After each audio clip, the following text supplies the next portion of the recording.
Proceed na ba ako, Mr. President? Okay, proceed.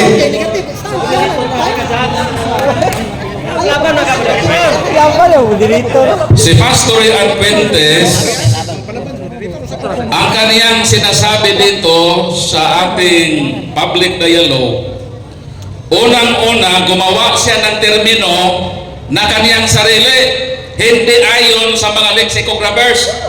Huwag kang gagawa ng sarili mong pagkahulugan sa isang salita. Dapat nating i-align sa kung ano ang sinabi ng diksyonaryo na maliwanag na ang sumulpot ay emerge at ang synonymous terms ng emerge ay lumitaw at nagmula. 15 minutes. Kaya pa? Okay. Ano sila bang isang minuto? Kaya ba? Ano ka magama? Rolling na sa katuban. So sabi niya, ang sumulpot daw, gumawa siya ng sariling definition niya na hindi daw tatag ni Kristo o hindi nagtuturo ng aral. Doon daw ang meaning ng sumulpot. Ang tema, ang sumulpot, ayon sa diksyonaryo ay emerge. Ang synonymous term sa Tagalog ay lumitaw at nagmula.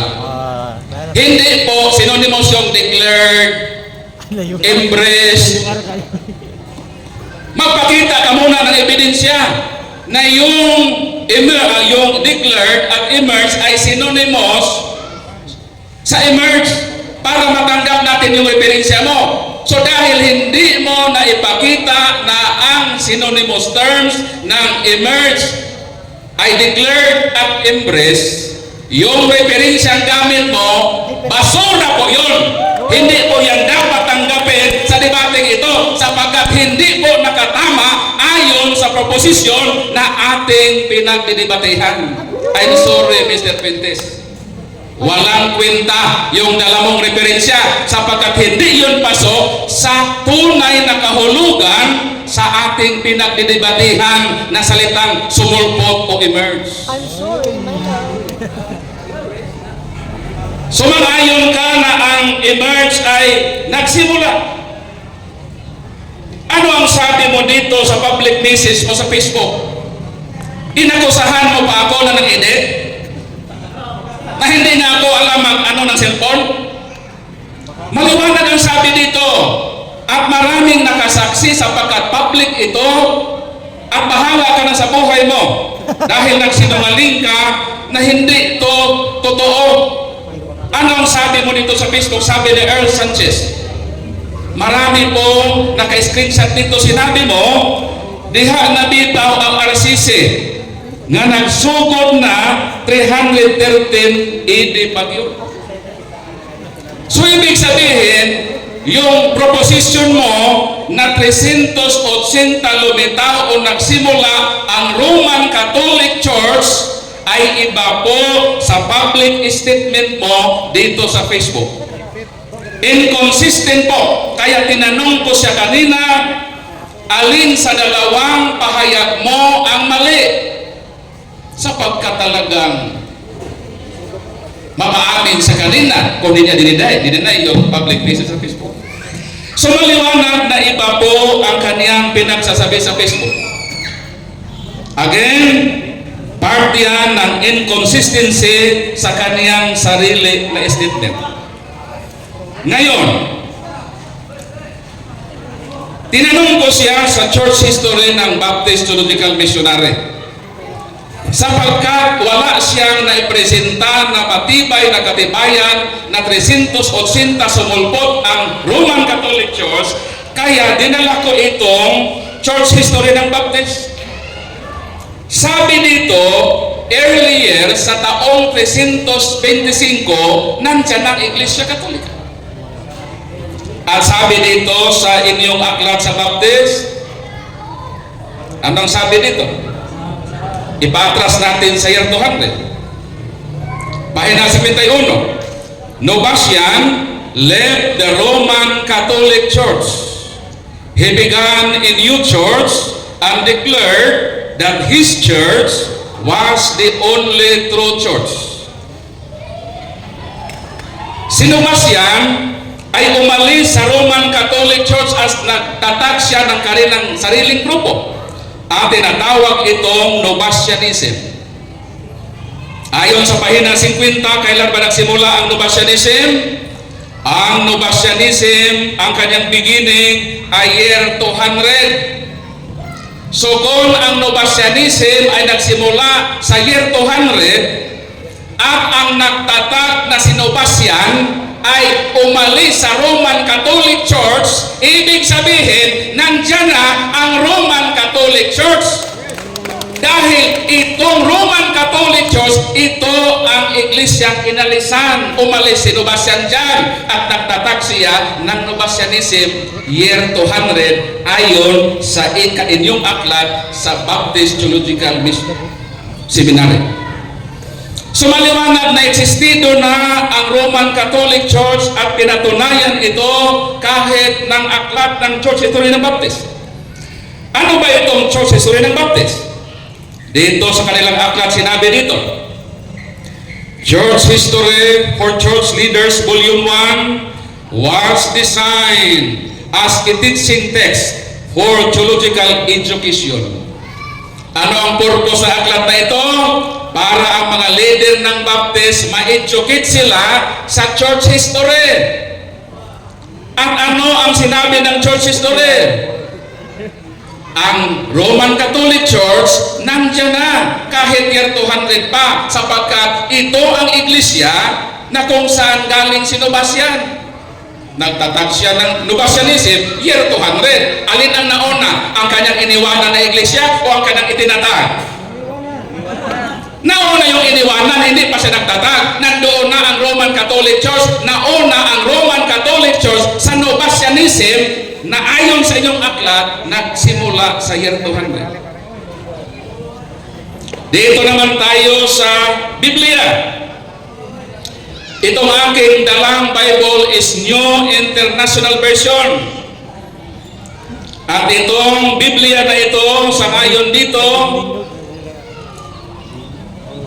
the New International Version made by over 100 scholars. That they were from many denominations, including Anglican, Assemblies of God, Baptist. So itong hawak ko na Bible na translation ay ginawa ito ng more than 100 Bible scholars, including sa Baptist Church. Ano ang sabi dito sa kanilang translation na sinalihan ng Baptist Church? Dito sa introduction ng book, Letter to the Romans, ito ang nakasaad. The writer of this letter was Apostle Paul. The original recipient of the letter originally sent to the entire, this letter sent to the Roman Church. So yung letter to the Romans, sino ang recipient? Ang Roman Church. Kaya, kung nagpadala si St. Paul ng letter to the Romans, yung recipient existido. Halimbawa, magpadala ako ng sulat kay Brad Ryan. So hindi pwede ikaw, Brad Ryan, wala ka pa nag-exist. 380 ka pa mag-exist, susulatan na kita. So ibig sabihin nung sumulat si St. Paul ng letter to the Romans, ayon dito sa Biblia na nakasali ang Baptist sa pagsalin, ang recipient daw niyan ay ang Roman Church.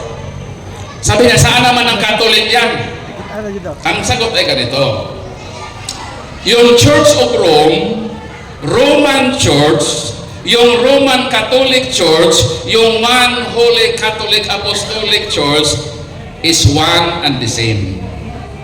Hindi po yun magkaiba. Kaya ayon dito, may Roman Church na sinulatan si St. Paul. At dito sa The Book of Religion, hindi ito sa Katoliko. Ito ay isinulat ng mga dalubhasa sa larangan ng kasaysayan at relihiyon. Ano ang sinabi dito? Dito sa pahina 300 34 ito ang nakasaad. Roman Catholic Church, 1st century. Kailan? Roman Catholic Church, 1st century. Hindi pala 380. Wala siyang naipahayag na ebidensya na 380. Pero ako, letra por letra, Roman Catholic Church, 1st century. Palakpakan natin ang Panginoon. Kaya yung mga ebidensya, Pastory and Fuentes ay nagkakaisa po. Hindi ko siya mababanggaan. Pero yung sa'yo na 380, babanggain mo ang Church History ng Baptist. Maraming masasagasaan sa isang proposisyon na ugod ng kasinungalingan. Ngunit ang katotohanan ay nakakaisa na bago pa man ang taong 380, existido na ang Roman Catholic Church. Kaya hintayin ko sa hapong ito na gibain niya ang mga referensya na ginawa ng mga dalubhasa sa kasaysayan at relihiyon. Pero paano mag-iba? Sa termino pa lang, hindi napasado yung kanyang referensya. Binanggit niya ang Edict of Thessalonica. Importanteng pitsa po iyon sa kasaysayan ng Kristyanismo. Kaya tinanong ko siya kanina kung ano ba ang content ng Edict of Thessalonica. Sabi dito, ang sagot niya kanina, ang content daw ng Edict of Thessalonica, nag-declare si Emperor Theodosius na ang Kristyanismo ay maging state religion. Walang sinabi dyan na sumulpot ang Roman Catholic Church. Ano ba ang nakasaad sa Edict of Thessalonica? Ganito ang sabi ng Edict of Thessalonica. It is our desire. Our desire. Bakit? Sapagkat 3 emperador po ang gumawa ng Edict of Thessalonica. Si Theodosius I, si Gracian, at si Valentinian Bisican. Ano ang sabi ng Edict of Thessalonica? It is our desire that all the various nations which are subject to our clemency and moderation should continue to profess the religion which was delivered to the Romans by the divine Apostle Peter, as it has been preserved, and which is now professed by the Fonte Damasus. Ano daw? Existido na po si Pope Damasus. Noong idineklara ang Edict of Thessalonica, sino si Pope Damasus? Ika-37 na Santo Papa ng Roman Catholic Church according sa the book of the World Book Encyclopedia. Kaya kung nandoon na si Pope Damasus bilang Santo Papa ng Iglesia Katolika Romana at nag-desire ang mga emperor na yung relihiyon na na-deliver doon sa Roman communities ay kailangan lang pag-ingatan at i-continue, at yun ang nakasaad sa batas. Kaya wala pong solidong ebidensya na 380 sapagkat hindi po nagpasulpot ang Edict of Thessalonica ng isang bagong iglesia. Kaya na-failure po ang kanyang proposisyon. Okay. Alright, let's go! Brother Ryan? Okay. Una ko bang katanungan, Brother Paul, na ano mo, sinabi mo about sulpot. Okay, ito, tanong ko sa iyo. Yung bang meaning ng sulpot, hindi tatag ni Kristo o tatag ni Kristo? Sagot. According to my... Ang meaning ng sulpot, Teka. wala doon sa Objection, tanong. Mr. Moderator. Ang sulpot, ang meaning niyan ay diverse. Ha? emerge po ang meaning ng sumulpot. Hindi po ang sumulpot ang meaning Wala ay pong- hindi tatag ni Kristo. Begging the question pa. Dapat, i-present mo muna yung definition mo. I-define mo muna yung sumulpot na yun ang tunay na term. Itanong mo muna sa akin. Huwag kang magawa ng sarili mong definisyon na hindi na ayon sa mga lexicographers. Presumption. Fallacy. Begging the question. Ang objection niya, sustain. Ihanda kayo pumutana na maana ni mo makon ang meaning, ma-determine ang meaning. Irrelevant na pautan mo dito. Okay. Sustain. Objection, Moderator. Dapat moderator mag-present siya ng definition Alin, ng emerge. objection pumutana. Sige, refresh ko. I-refresh ko na lang. Sustain, objection, sustain. Okay, refresh ko po. Ang salitang sulpot propol, ginagamit yan lalo na po sa mga debate informal or formal. Ang tanong ko po ganito, pagsasabihin ba yung inyong grupo na sulpot, tanong, tatag ba yun ng Kristo o hindi? Objection, Mr. Moderator. Ayan. Hindi ko tanggapin yung tanong niya sapagkat gumawa siya ng sarili definition niya. Ang akin, ang Subjective. definition ba ng diksyonaryo, mag-cite ka muna ng definition ng diksyonaryo at doon ako aayon, yes or no. Sustain, sustain. Gawa ng definition mo. Sustain ang iyong objection. Okay. Ayun, ang iyong pasabuot na imong pamutana ibase sa definition na imong ibase mo sa referensya niya. Pamutana rin siya. Pas nila galing. Kasi moderator, ako ang nagtatanong. Hindi ko pwedeng mag-ano ko ng reference. Ang simple lang tanong ko eh. No. Ang point niya is that ang iyong objection na imo din iplastar ang kahulugan. Iyo gusto mapasahan mo na ang kahulugan niya o iya paggawa ng pili. Mo niya sa mo. Objection. I-premise sa imong referensya. Kaya nga, ang objection ko po, kaya nga, binigyan ko po siya kung alin ba ang kahulugan ng sulpot pagdating sa relihiyon. Ginagamit kasi yan na termino. Mr. Moderator. Ang iyang pangutana, kung gigamit ba kuno ang word na emerge, Ginagamit yung sulpot. Hindi, sulpot. ang sulpot ginagamit sa yan. gabahin sa paglungkad sa Kristiyanismo. Hindi mo na sagot ang tanongan ha. Explanation ko muna ito. Hindi pa. Ang atin pong debate resolved by Bible and references. Kaya hindi pa ako tatanggap ng tanong Sige. na hindi nagbabase sa referensya. Kailangan mag-cite ka muna ng diksyonaryo na ito, Brad Paul, bang kahulugan ng emerge? Sang-ayon ka ba nito? Yes or no? Huwag kang magbigay ng sarili mong kahulugan sapagkat magulo tayo pag ganon. Kailangan may common understanding tayo at nakabase iyon sa ating dalang ebidensya. Pag may ebidensya kaya, i-define mo ang emerge at saka magtanong ka sa akin, yes or no ba? Tanggapin ko ba yung Moderator style tanong sa mo? bato, moderator style. Iyang panutana, Brad Paul, yung sumusulpot, tatag ba ni Kristo o hindi? Tama naman ang question. Kasi, siya man ang affirmative. Siya ang affirmative. Dapat tubagunin mo. Pero sa'yo naman ang hindi mo tubagon. Tubagunin mo siya. Kaya ang iyang tema nakasukat sa iyang affirmative side. Gidala sa imo. Pero, mahimo na kaya mo naman. Sa'yo ay sa tubagon. Pero, basta ka, ang nakita, sa side sa iyang affirmative mo, iyang ipali sa pagpangutana sa imo. So, obligado dito ka tubag. Okay. Pero Sagutin sa'yo natin. tubagan lang. Sagutin natin. Sa'yo na kaya. Kung ang sumulpot ay yung hindi tatag ni Kristo, mapatunayan natin ang Katoliko hindi pala sulpot. Dahil tatag ni Kristo, may dala akong ebidensya na ang Roman Catholic.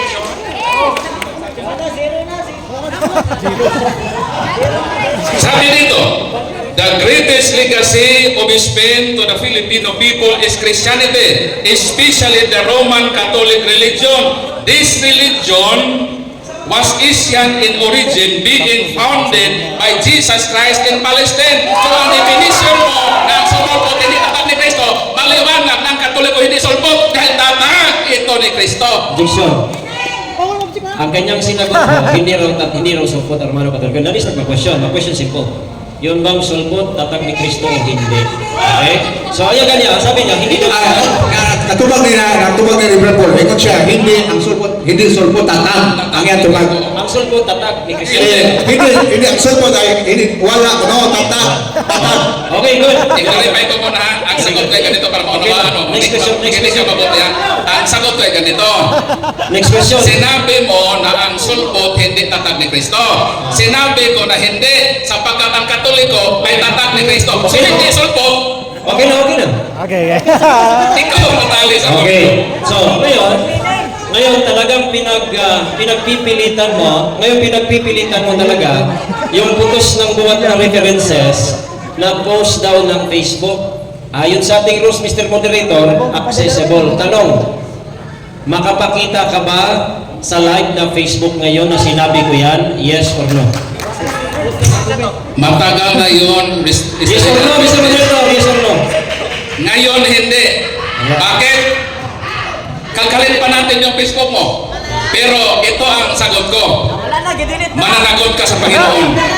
Dahil maraming naka-screenshot dito. Dili. Kaning violation of the rules. Ad hominem. Dalawa. Panagots ka sa Panginoon, hindi ko sila kasa. Hindi mo kaya to saan. Pero dili ka anang personal. Ako suna, dili ka mo anang side comment na personal. Buhay ko lang ang pumunta na pwede lang at ibagon, wala tayo side comment. Kaya ganun, buhay mo ka. Managots ka sa Panginoon, wala naman topic. Wala. Mr. Moderators, kaya na sinabi niya na Next question tayo. edited ko lang daw ito. Ano yung edit? Di ba nag-accuse ka sa tao? Next question. Clarification. Clarification. Wala siya nag-ingon na, last time pa, nakadungog ko, klaro kayo sa kapaminaw. Wala siya ang kana ko nung kaning sa Facebook na comment is edited, wala siya magaling ikaw. Oo nga, ako ang nag-present. Wow, ito ka nito. Ibig sabihin, na-accuse siya na ako ay nagdala ng edited. Ano Dili, na sa ang akin? point lang niya, wala siya case mo. Ang ato lang inani. Next question. Ang ato ini. Ang ato lang ini nga, ato lang mo na. Amiyo siya, ato mo ato lang yan buhin ang personal comment ba? Direct or indirectly? Okay. Next question. Next question. Ngayon, tanong. Sabi mo, wala kang may pakita. Ngayon, paano mo nasabing totoo yan kung wala kang ipapakita? Paano mo masabi? Totoo ito sapagkat ako mismo nag-screenshot nito noon pang pinupost mo na ito. At hindi lang ako, even si El Sanchez, maraming CFD na naka-screenshot na sinabi mo na ang Roman Catholic Church ay nagsimula na 313 AD pa. Next question. Sabi ng Baptist Theological Seminary ng Aklan, sabi doon that the Roman Catholic Church naging community of bishops. Sabi diyan. So tanong, lahat ba kayo sa Roman Catholic Church community of bishops o hindi? Community ang bishop. Out of topic sapagkat ang ating Senator, objection. ang ating tema patunayan mo na sumulpot 380 AD. Hindi po ito tungkol sa isyo na ang simbahan Katoliko ba ay kongregasyon ng obispo or hindi. Okay. Hindi relevant yun ang topic. Ato atagag chance si Brad Ryan sa mag-explicar kung sa'yo tumong sa mong pangutana. Kung sa'yo gusto rin mong makabot o prubahan. Ang tumong sa question, Mr. Moderator, tinanong niya ako niyan kanina. Ibig sabihin, naniniwala siya sa references. So ngayon, tatanungin natin kung talagang naniniwala siya. Kasi ayon mo dyan, ang Roman Catholic daw, naging community of bishops. Simple lang tanong ko. Inasa ngayon na ba niya ang statement ng aklat niya na ginamit niya? Yes or no? Mas mo na ako.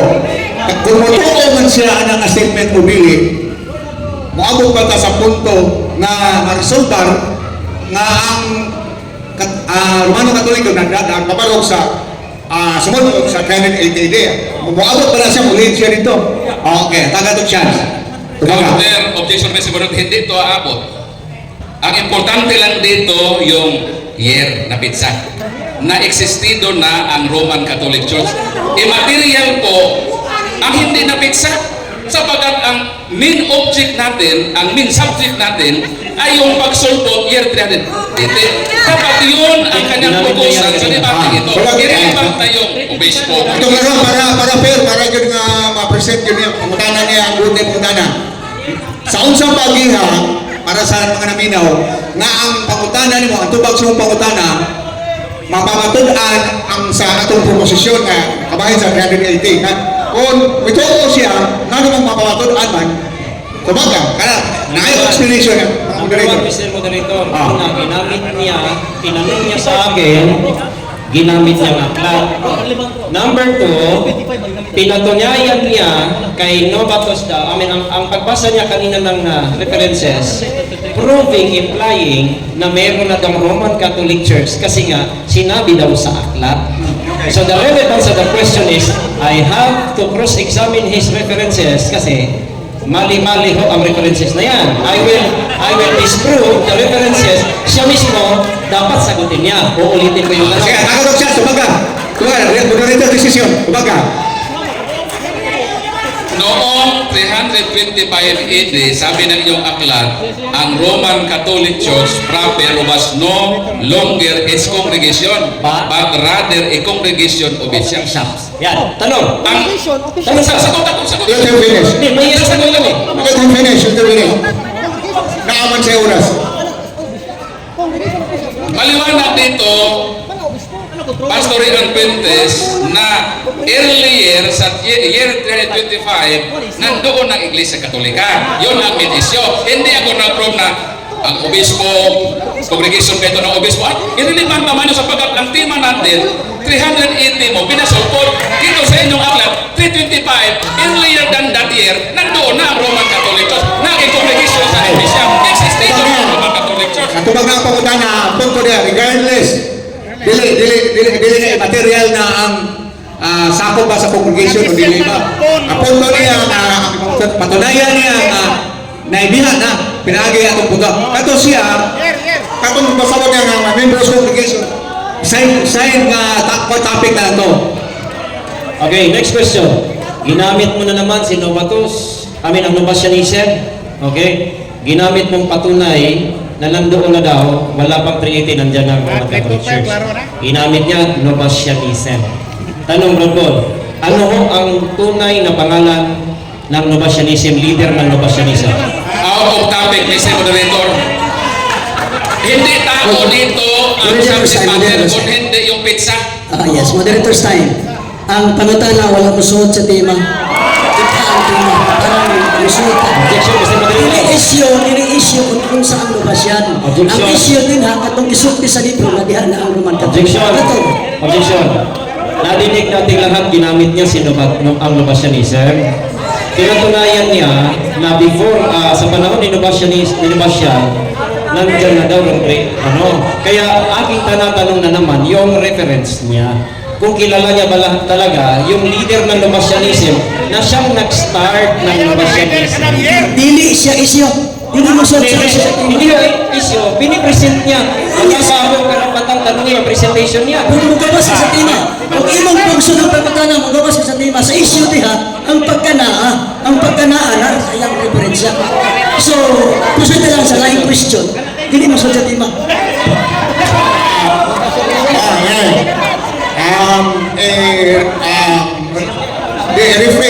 I-rephrase lang ang imong question. I-rephrase ang imong question. Ang Novatianism po, sinimula ng isang tao, ayon mo, nandiyan na ang Roman Catholic sa panahon ni itong Novatianism. Presentation mo yan, tinanong mo rin yan sa akin. Kaya ang tanong ko, ano po ang pangalan ng leader ng Novatianism? Again, counter objection, Mr. Moderator, Wait, for wait, violating the rules wait. of dialogue number 1. Wait. Lagi. Ang kining Ano ba siya, ano ba siya? Yung kinsay Magal, sabok. definition sa Novatianism. Ngayon sa leader. Kung sa may relevance pag-establish sa time sa 380. So may The relevance is, sabi niya, pagdating ng Novatianism, meron ng Roman Catholicism. At kanyang patunayan na nandoon na, kaya ang mali ang 380. Kasi sa Novatianism nandyan na.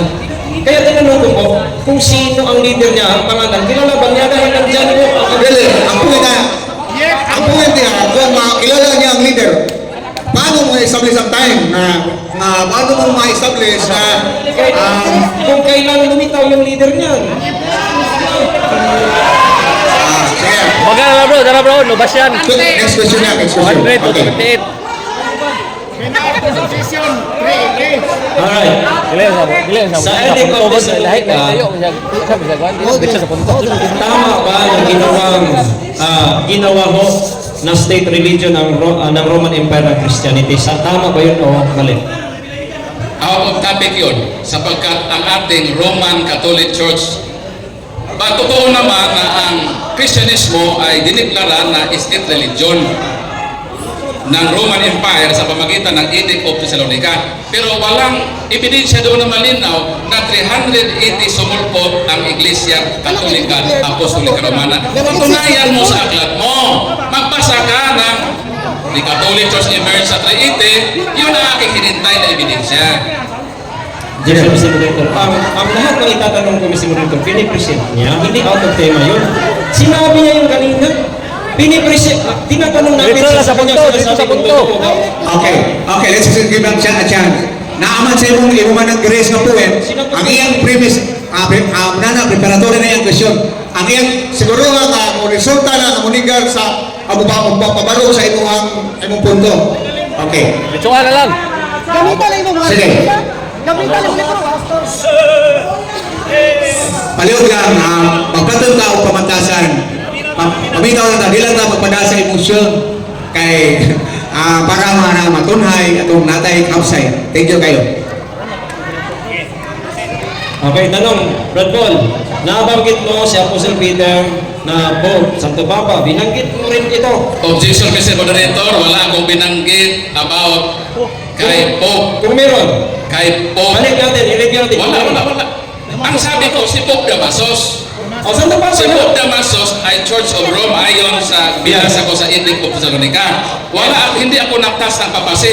Kaya huwag ka magtanong ng papasi sapagkat hindi yung pasok sa proposisyon. Okay, Tabi ka lang. Okay. Ang tanong ko po, Mr. Moderator, simple. Kasi ang presentation niya, si Pope Damaso, Pope daw ng Roman Catholic at maraming lista ng Pope. Kaya magtatanong ako ngayon sa Pope. So, hindi pa rin pasok sa tema yun. Sumpo ka mga litro na Mariano? Hindi na tayo tatanong. Ang kinigiyang punto nga tungkol kay ligtas kag po. Utana siya kabayan sa mga po. Nga karon, hatagan ko siya chance pagpangutana. Serious questions ni. Ana mo base ako. Ang punto na ito, ang resulta ni sa atong resulta sa atong proposisyon. Okay. Atong di man nato may mga nang yapang kung sa iyang sit pangutana o ginado padayon. Padayon na. Objection, Mr. Moderator. Tanggapin ko yung kanyang tanong. Tanggapin ko ha. Pero kung na hindi related yun, sa sunod na tanong sa 380, dinakan siya. Klaro na, sakto na, fair enough. Kung dili na mo relate sa tema, ato nang bidaksyonan. Okay, fair enough. Kasi nga, again, Mr. Moderator, klaruhin ko muna kasi ang kanyang presentation yung tinatanong natin. So, binanggit niya po, okay? So, ang tanong Ayan na yan. Kami na, kung dito style. Sakto nga pwede ka makautana base sa iyang presentation. Pero your question must be directed towards the resolution of the issue. Dili kay mutana lang ka para lang di siya katubag. Dili na mao, katutuyo na nga ma-resolve ko ng issue. Kinala, kaning pangutana nimo mo resulta pag-resolve sa issue. Mo na pasabot. Para fair sa duha. Kaya nga. Okay? So, ito So, premise. yung tagad chance na mangutana dili pa kay klaro sa uban basta sa mo resulta na sa pag-resolve sa issue. Okay? Thank you. Ito premise. Premise na pangutana. Ang patunay na mali ang tema ko dahil meron ng Pope, series of popes na banggit si Damasus. So ang tanong ko ngayon, meron ka bang ebidensya, historical evidence na ito pong si Pope Damasus papunta kay sa Pope na primerong Pope na si Peter, meron ka bang evidence dyan? Historical evidence, dahil ayon po sa Britannica, there is no historical evidence na si Pope, ito pong tinawag ninyong Pope na una, ay wala pong historical evidence. So sabi mo, may series of Pope po na ipinipresent mo kanina, nandun si Damasus. So meron ka bang historical evidence na si Peter ay unang Santo Papa sa Roma? Out of topic. Hindi po sa topic about sa pagka-Peter na po. Bago mo tayo sa time sa. Ato na ko ni iklaro pagayo. Dili bisan pag naay siya ikapakita nga series of ang list of papacy, dili siya isyo sa pagkuba sa iyahang presentation. Mao nga, dili siya pwede nimo Objection. ipagkuba. Anong naingon ng kamawa? Ano yung presentation sa Damaso? Ayaw, dili ako imong ikadibate. My part is to make a proper way of questioning. Asa mo nagikan si Damaso? Dili, balikon ko, Pastor Abraham. Ang imong pangutana, bisang pag naama o mawala og list of papacy, dili na maong issue nga makapaguba sa iyang ginikative sa imaha. So, ang imong karuntang ipangutana, ano na yun nimo? Kung buo nimo, para mo baro ang imo. Paano ang issue? Asbay mo mga tanong? Asbay mo mga tanong? Ang pangutan ng Presidente Moderator, pinatunayan niya na meron pong connection si Pope Damasus kasi meron silang lista galing ho kay San Pedro na unang Santo Papa na banggit niya kahit i-review natin ang video. So, ang imong ipangayo, Ang akong kung meron isang historical evidence na si Damasus na pinipresent niya, connected pa yun historically. Dahil ayon po sa Britannica, there is no historical evidence na unang Santo Papa, papunta kay Damasus, yung listen po, wala yun. Ibig sabihin, ang ating pong pinag-usapan, yung kanyang presentation, na hindi ho yun totoo. andili, ang point mo nga, doon na ba siya connection? Base sa history, pero is not, dili man good issue kung sa connection niya. Pamatay na siya nga, kanang bisag na asong connection mo, pero naingon na earlier or after, nag-isgot na okay, o year, nga resort sa issue, kanang magawat. Pero ang tumong lang na wala siya connection sa Santo Papa, lahat na naka-issue. Meaning to say, kukunin mo ang argumento, pinakaginawa si Damaso, why connection sa Santo Papa? Which is, dili mo na mga issue. Ang issue, na dapat ituting mo pangutana, na magbuba, kaparo na 380 na ang bukaan. Dili, Mr. Moderator, kanang 380, Mr. Moderator, ako ng tema. Correct! Hira. Kasi meron ko ba? Ang 380, tema natin, ha? Ang atong pangutan kung examine, ang iyang isulti. Kung isulti siya ang pagpunta masa sa connection na historically, ano naman pwede siya pangutan? Dili, sakto na. Ang imong gisulti, kung na-related siya pangutana, pero wala mong gud na siya lead ngadto sa pag-resolve sa issue sa posisyon. Mao lagi ang imong pangutana, dili wa mo lead ngadto sa wala mo lead para pag-resolve ba. Yung ano yung present? Ay, iyan ang presentation. Ang iyang presentation, naaram na niya. So, galing yung pagkakaroon natin sa iyong presentation. Pero ang pasabot na ito ba, akong explain niya, Objection, Mr. Moderator, for violating the rules of debate number 12. Respect always the right ruling of moderator. Nakahon na! Bakit tinitawag mo, moderator? wala, nag-explain lang siya siyang side. Wala siya, dili na side of disrespect. Ang punto na ako, mauni. Iyan ang gitandog, ang kanahiskutana na, pati ni Damasus. Tinuod sakto. Pero ang imong pangutana, kabahin ni Damasus, kinanglan, doon ay kalabutan sa pag-resolve sa issue na sa credibility. Hindi lang mingon nga, ang tubong ni mo nga, gubuon ni mo ay connection, ang probaran ni mo nga, wala siya connection sa Santo Papa, na si Peter ba? So mo na itong turan ako, Brad, nga kinanglan, dili na itong issue ko, doon na pa siya connection ni Pedro. Kung dili, kinanglan mo na 380 pa ang sulpo ang tumaw ang Roman Catholic Church. Dili lang yung Mr. Moderator kaya wala man siya nag-hisgot na 380 lang Mr. Moderator. Ang iyang issue, Mr. Moderator, ang iyang issue, Mr. Moderator, wala kay 380 na sila. Mabitaw lang ako noon, na di natin noon, na wala kay 380 na sila. Hindi ang 380, kaya ako ka mong team. Negative kasi ha. I-rephrase natin. Dali na kay Rephrase. itong oras. Rephrase na Ano sila. lang, Pastor Ryan. Next question. Next question. Nagbalik-balik na nila, balik-balik Next na. question na gali. Hindi, kasi hindi pa, Mr. Moderator, Paul. Among imong nadungog nga kaming duha pareha o una-una nga dili madawat ang pangutana. So kaya atong ipormal ng istorya. Atong ipormal nga dili madawat so. Sige na. Next question. Next question, Mr. Palihog lang ang audience, palihog lang. Ato lang respetuhan ang mga atong diskasan. Palihog lang. Respetar lang. Okay, next question. Okay, aduna na naman tay duha ka minuto o 47 minutos o segundo. So, aduna tay mga tulo na lang ka question. Next question na. Nasa ba? Okay. Totoo ba na binanggit mo na yung Roman Catholic Church first century pa lang nandoon na, yes or no? Yes, totoo. At may ebidensya akong dala na Roman Catholic Church, first century. Ikaw ang wala pang naipresenta. No. Okay.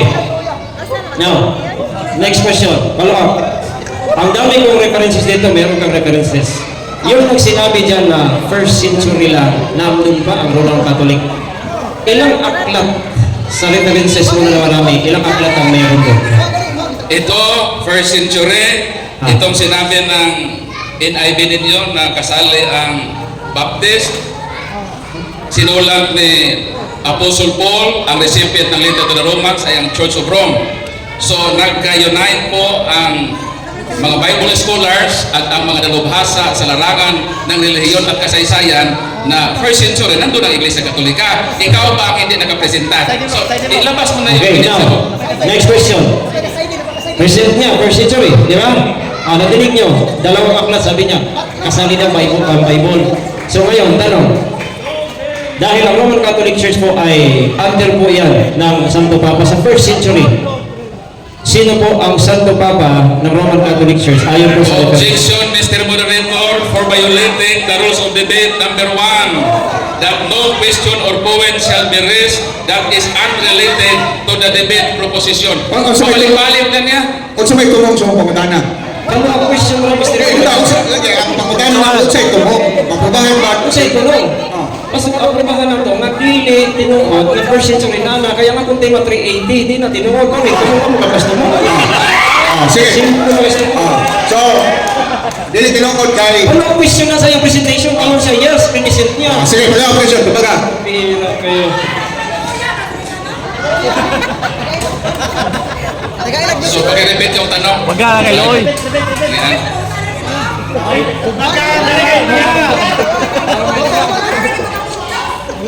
Ginamit ko nga sabi mo, first century na yan na, may meron pa kang references.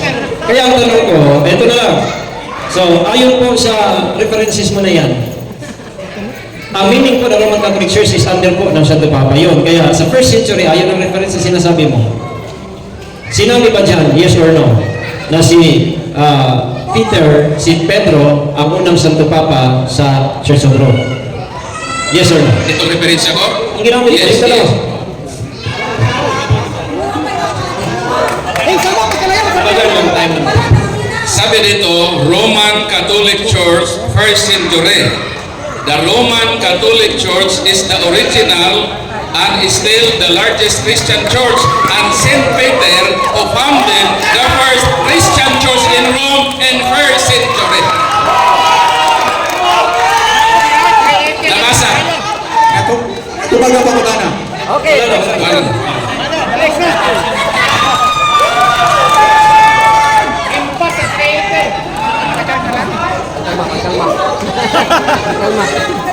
Okay.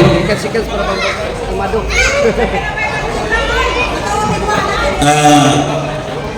Dili na lang ta tingali mo hatag og rebato Pastor Rian kay tungod kay adunay next event nya nasaysayo pa kanina sa atong gikuan kanina nga 3 o'clock. Medyo nasundan gyud na nato dayon. Pero ang oras sa karon is 6:35. Kung magkwenta ta og 10 minutes duha na daan mo 20 minutes na. So, ari na lang ta sa conclusion. Conclusion is, kataga na to og 5 minutes, so 10 minutes na ta. Di, 5 minutes lang. Di, 5 minutes na. Kay, na may preparation, kuha Pastor Puli, na pa ni sila yung ibutang na mga kuhan. So, until 7 parang tani. So, ang permit yun nila ni is alas 6 magsugod, pero ako may nakauna, pananggit, mo nang ni-adjust na lang, ihatagan na nila o alas 7. So ako, kwanto ka na, kaya ako may nagkwas permit ani. So, napapoy, may ganing kaya nakabutang ng tarpulin dire. Sit up pa sila ani. So, ano na lang tayo, 5 minutes conclusion. Okay. So, ang conclusion is wala na tayo objection. Kuya, ano na ni Ron? Magwali mas ba? Pastor. Sige.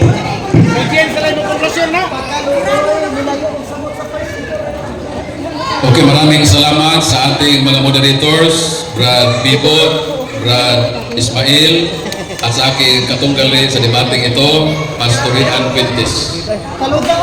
So nandito na ako sa summary period. Fixing a definite year of the emergence of the Roman Catholic Church that according to him is 380 Anno Domini is very erratic notion and it is a big lie of Pastor Rian Quintes. He is inconsistent even his very own statements. Nag-deny niya ang sinabi niya sa Facebook na maraming nakasaksi na ang Roman Catholic Church nagsugod na 313 pero nagtaka tayo na 380 ang kanyang pagpasulpot sa Iglesia Katolika. Ang kanyang proposisyon ay existing only in his human mind, not in reality. Sapagkat hindi siya nagkapresenta ng ebidensya, ang kanyang mga ebidensya ay hindi po pasok sa tema, napakaliwanag ang emerge. Ang kanyang synonymous sa wikang Tagalog ay pagsimula at paglitaw. Ngunit ang ginagamit niya na mga ebidensya, embrace, declare. So ang word na embrace at declared, ibig sabihin, yung in-embrace niya at dineclare niya, nandiyan na bago pa man ang 380 Anno Domini.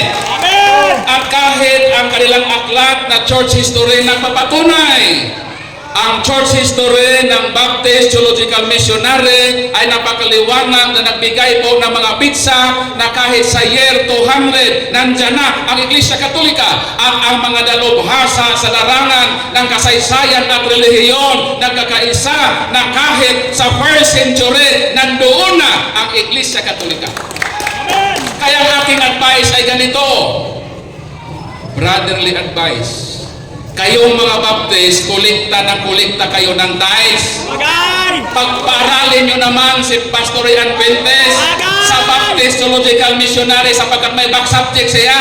Kung nakapag-aral siya, dapat natuto siya kung ano ang nakasaad sa kanilang church history sa Baptist. Kaya kaltasan ninyo ang inyong tithes. Nakakahiya po ng inyong pastor ay wala pong sapat na edukasyon sa church history. Kaya mali po ang kanyang dite. Baka ngayon mag-preach si Pastor Rian Quintes. Pag ang puntahan mo ay basketball, huwag kang mag-volleyball. Pag ang puntahan mo ay debate, maging debate ka. Pero kung mag-preaching ka, mag-preach ka. Mamaya pag mag-preach ito, that is an education na sa iba pang wika, pag ang isang tao ay pupunta doon sa sport na basketball tapos mag-volleyball, aba, iba na yata yun. So sa gabing ito, hindi po napatunayan ni Pastor Rian Quintes. Hirap na hirap po siya. Kaya yung mga tanong niya ay very irrelevant at hindi po pumasa sa ating mga mabubuting mga moderators. Magandang gabi at sana'y pagpalain sana tayo ng Diyos na sa pamamagitan ng public dialogue na ito, maka-learn tayo ng katotohanan ng simbahang Katoliko. Hindi totoo na sumulpot lang sa taong 380. Nandiyan na ang Iglesia Katolika bago pa man ang 380 Anno Domini. Palakpakan natin ang ating Panginoon. At ang simbahang Katoliko ay tatag ng Panginoong Kristo. Sabi niya, ang sulpot daw, yun daw hindi tatag. So, napatunayan natin ng Katoliko ay tatag ni Kristo, kaya siya po ang naunay sa iyang kaugalingon nga tari. Palakpakan natin ito. So, maura to, daghang salamat, Mr. Moderator, sa inyong time, o Pastor Rian Quintes. Huwag ka na kasing balungkot. Okay na? Okay. So narinig mo ninyo mga kapatid, no? Sinabi daw niya, magpipreach daw ako. Yung pagpipreach ko, Brad Paul, regalo na yun. Kasi kung gusto mo ako mag-rebat ngayon, nire-rebat kita. Sabi mo, ha? Ano sabi mo? Magdadala ka ng history book mo. Tapos kung tatanungin ka, hindi mo sasagutin. Out of topic. Pambihira ka. Magdadala ka ng ito. Ang dami ko. Eto, sabi mo, first century Pope si Peter. There is no historical evidence that Saint Peter was Rome's first bishop. Saan yung first reference ko? Yung aklat na yelo na hindi rate standard reference? Lagat ka ngayon. Gusto mo akong iparibat, ha? Eto, sabi. Ayan o, declared Catholic Christianity. Sabi mo, meron na daw diniklara. Kasi na, ang diniklara, Christianity, hindi Roman Catholic. Ang Roman Catholic nagsimula dyan po sa state religion, kaya nga superpower kayo eh. Mga bully, kasagalan, bakit? Kasi po, superpower, Roman Empire eh. Diyan kayo galing. Kaya yung sermon po, nag-start. Nung nag-start siya, saan nag-start? Sa Roman Empire state religion. Yan. Ano sabi pa nito? Gusto mo akong mag-rebat? I-rebat kita. Sabi mo, sabi mo eto na lang. Anong oras na? Okay. So, nung pagsimula ng Roman Empire, mga kaibigan, wag kayong magalit. Kasi po, sabi po dito, na ang inyo pong sinimulan ay galing mo sa hindi totoong iglesia. Kaya masulpot to. Sabi ko kanina, objection of object kasi hindi raw tatag. Sabi ko, yung pagsulpot tatag ni Kristo, out of topic. Ngayon, para ho kayo, iyan ko na lang to. Ano? 3 minutes. Ito nga yung mga argumento ko. Sulpot nga kayo una sa lahat. Bakit? Ang tunay na iglesia sa Biblia may katiyakan sa kaligtasan, kayo wala. Okay? Ang Biblia po, ito challenge ko sa inyo. Challenge ko sa inyo lahat. Magbigay kayo ng isang apostol na katulad ninyo ng aral na walang katiyakan sa kaligtasan. Magkatoliko ako. Kasi tiyak na tiyak po ang mga apostol. Okay? Ito, argumento. Tunay na Biblia. Argumento po ito. Huwag iyak. Sabi niya dito, another. There is no historical evidence. Sabi niya, meron daw siyang historical evidence. Sabi nga, there is no historical evidence. Kasi ang binipresent niya, gawa ng mga hindi standard reference. Ito ang Christianity, mga kaibigan. Christianity ho. Asan ang 380? Hindi mo nakita yung 380? Andoon. Nakita ko po kanina. Ayan o. 380. Diyan po kayo sumulpot, mga kaibigan. Ayan. Pinatunayan po natin kanina kay Theodosius yung pong pagsulpot ninyo. Kaya okay na yan, no? Ayan, no? 380 AD. Catholic, Christianity, ginawang official religion sa Roma. Taga-Roma ho kayo. Kaya nga Roma. Ito, ang tunay na iglesia, nangaral po ni Kristo, kaya nga Kristiyano. Hindi po sila nangaral ni Maria. Walang isang apostol na ngaral patungkol kay Maria, hindi katulad ng Team Maria. Kaya sulpot ho sila ayon sa Biblia. Okay, kailang sumulpot, sabi sa Biblia, amin sa references, galing po sa Roman Empire State Religion. Ngayon, kung gusto niyo maging member sa tunay na iglesia, maligtas ho kayo. Kailangan po yung sumampalataya na ang Panginoong Jesucristo, siya lamang ang daan sa langit, siya po ang paraan sa kaligtasan, at kung ikaw ho ay tatanggap ng buong puso sa Panginoong Jesucristo, ikaw ay maanib sa tunay na iglesia. Hindi ho maanib ka sa sulpot na Romano Katoliko, natatag ng mga Romano. Kaya nga, ang tatag ni Kristo, Christianity. Ang sabi po sa Acts chapter 2, verse number 47, praising and the Lord added to the church daily such as should be saved. Yung mga ligtas madagdag sa iglesia. Yun yung tunay na iglesia, hindi ho kayo. Maraming salamat ho. At Brad Paul at sa ating mga buting moderator, maraming salamat po. Okay. Naman ko'y hakit si Pastorian. Ngayon siya, patunayan kuno, ato kuno pamatunan, kaya bubalhin siya Katoliko. Karon akong hagiton, akong pamatunan para mabalik Katoliko ni, akong pamatunan nga ang pagtuo adunay buhat aron maluwas ang tao. O yun ana di. Sukli na. Akong pamatunan nga ang pagtuo adunay buhat aron maluwas ang tao. Mo na ako pamatuon para mabalik Katoliko. O yun kanini, o dili. Imo ba ning, hindi mo siya kanina. Nga, tubaga, o aduna may usan na mustan karon. Ako i-stand. Sige. Ako yung stand ani. Okay pa? Nga, Round ato two? sabutan. Round two ka? Sabutan na to. Basta sabutan na to ni. Nga ako pamatudan. Sabi na kung round Nga ang ato, adunay buhat aron maluwas ang tao. Okay. Ang aking Okay, lisod ko kaya kanina to parang si Pastor Rian. Yeah. Kaningon siya nga bubalin siya Katoliko nga aduna may usan nato. Apostol. Ito yung apostol na nangaral patungkol kay... Oo gani ako pamatudan. Okay. Kinsa nang apostula? Sige, ka na. Ingon nga ang pagtuo adunay buhat aron maluwas ang tao. Kinsa? Kana ko na. So, mana magsabot na Pastor Rian, ha? Salamat kayo. Para